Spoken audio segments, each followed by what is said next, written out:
Ya, sudah berjalan sejak dari Januari, sekarang April.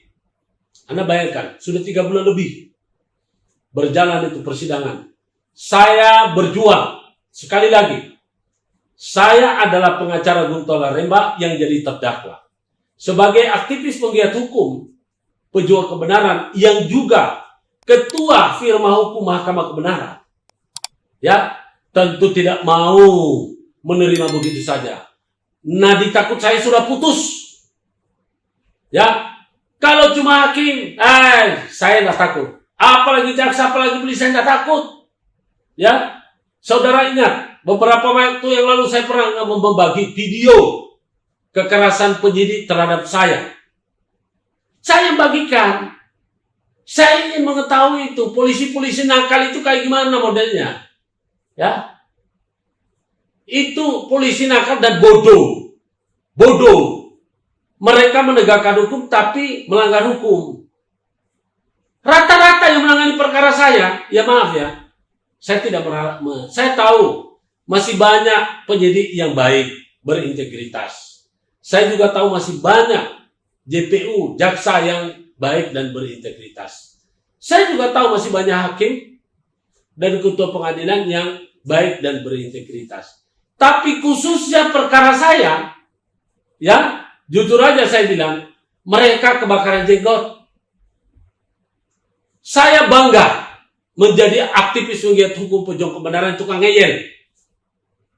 Ya, dari leluhur saya memang bukan orang yang ecek-ecek. Saya petarung. Kalau di kampung saya namanya tolaki, tamalaki. Kami itu senjatanya bukan senjata ini. Itu adalah tombak sama parang tahu.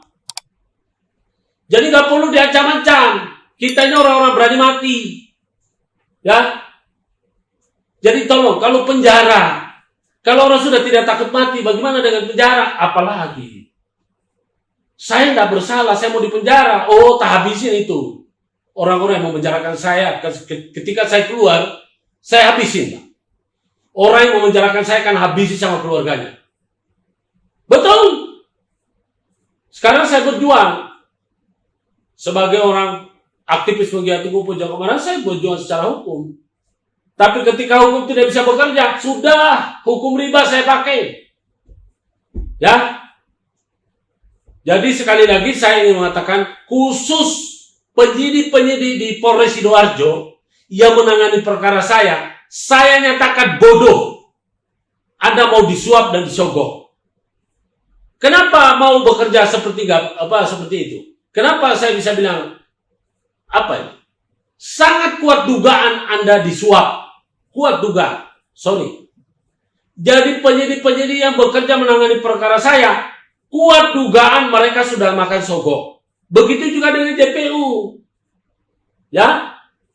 JPU itu yang menangani perkara saya, sangat kuat dugaan mereka dapat sogokan. Karena orang yang berperkara dengan saya, dia kepengen tunjukkan bahwa dia mampu, silakan Anda habisin uangnya. Tapi saya jamin Anda tidak akan bisa tidur.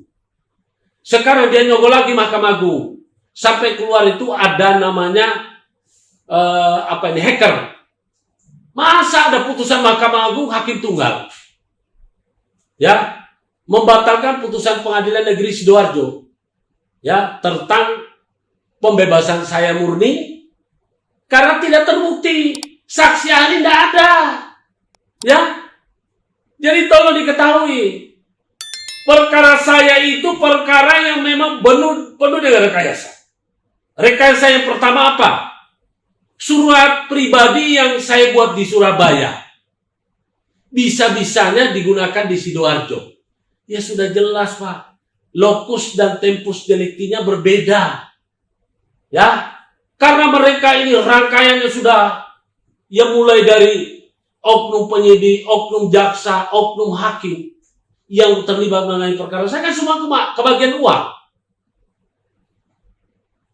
Ya kebetulan ini Deriman Sumargo adalah yang saya laporkan. Karena dia sudah terlanjur bebas dengan menyogok, kemungkinan menyogok, atau patut diduga besar dugaan dia menyogok. Deriman sama Joni Harsono, mereka itu sudah dibutakan karena ingin mengalahkan saya. Mereka nyogok, dikiranya saya ini ece-ece. Maaf Pak, Bapak Deriman Anda akan habiskan uangnya. Ingat, ya ingat, saya tidak akan pernah berhenti. Dan turunan saya akan siap bertarung. Ya, bahkan kemarin itu ada anak saya kepengen penggal kepala orang. Betul. Anak saya 3 laki-laki. Saya bilang gak usah. Saya ini mau beradu argumentasi dulu. Saya ingin menguji masalah hukum dengan argumentasi dan keberanian saya. Nyali saya punya enggak. Saya kepengen coba jajal tuh orang bodoh. Dikasih kewenangan, mereka salah gunakan. Dikiranya yang dia lawan saya ini bisa diam begitu saja. Enggak Pak, enggak. Saya tidak akan diam. Jadi saya melihat dengan mata dan batin saya mengatakan, kuat dugaan mereka yang terlibat menangani perkara saya mendapatkan proyek besar dari si pemilik dana yang tidak mau dipenjara. Tidak apa-apa. Bagi saya sebetulnya Anda ini sebagai apa? Orang bodoh. Daripada nyuap hakim, nyuap jaksa, nyuap penyidik. Dia akan selesai masalah, lebih baik datang serahkan uang saya. Kita damai. Anda mau kemana? Anda pikir bisa lolos? Tidak akan lolos. Keluar satu akan muncul lagi satu. Saya tunggu. Anda silakan bermain. Sekarang masa ada putusan Mahkamah Agung dengan hakim tunggal. Saya sudah lihat itu, saya sudah baca. Kebetulan ada wartawan yang menunjukkan saya ini, saya bilang ini. Saya setelah tanya sama apa, putusan palsu. Itu mungkin sudah dibayar berapa miliar itu lagi itu. Orang-orang yang berusaha. Jadi jangan ajarin kodok berenang. Jangan ajarin ayam untuk terbang. Atau jangan ajarin burung untuk terbang. Keliru. Semakin Anda bermain dengan saya ini pengacara akan semakin bagus namanya.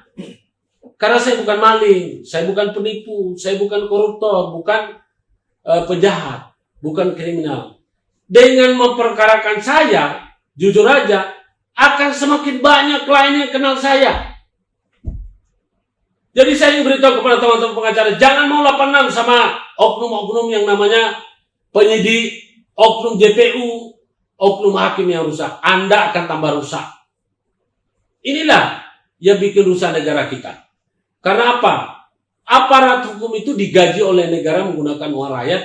Bekerja sebelumnya disumpah.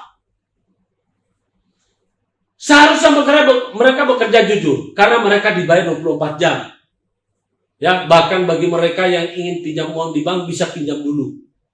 Tapi dasar sudah rusak moralnya, mentalnya, mereka itu mau disogok, disuap. Bodoh. Ya, apakah Anda pikir zaman masih seperti dahulu? Keliru Pak. Pak Hakim, sama seperti hakim yang menangani perkara saya. Akhirnya kan dia batalkan juga. Akhirnya kan dia hentikan juga. Coba kalau dari awal, dia tidak rusak namanya. Ini sudah rusak namanya. Saya sudah laporin di KY. Saya ini tukang lapor. Tukang lapor di Barreskrim, saya tukang lapor di Propam, Mabes Polri atau di Polda. Saya tukang lapor. Apa susahnya melapor? Ya. Kemudian saya ini ke Komnas HAM juga, apa ke Kompolnas juga, iya. Komisi Kejaksaan Agung, saya sudah. Jadi jangan bermain dengan saya. Lebih baik kita damai, maksudnya gini. Damai bukan 86 yang sifatnya merugikan. Sudah Bapak bekerja sesuai dengan rule of game, saya bekerja juga sesuai dengan rule of game, membela klien saya. Jangan klien saya itu mau ditambah-tambahkan. Pasti Anda tidak akan saya biarkan. Klien saya sampai hari ini tidak ada yang keceblung. Tidak ada. Karena kenapa? Saya ambil alih perkaranya. Jadi kepada saudara-saudaraku sebangsa setanah air, Anda yang sedang menghadapi perkara baik perdata maupun pidana, hati-hati memilih pengacara. Ya, ini yang membuat perkara ini menjadi ruwet sehingga si prinsipannya ini keluar uang puluhan miliar hanya untuk memenjarakan saya.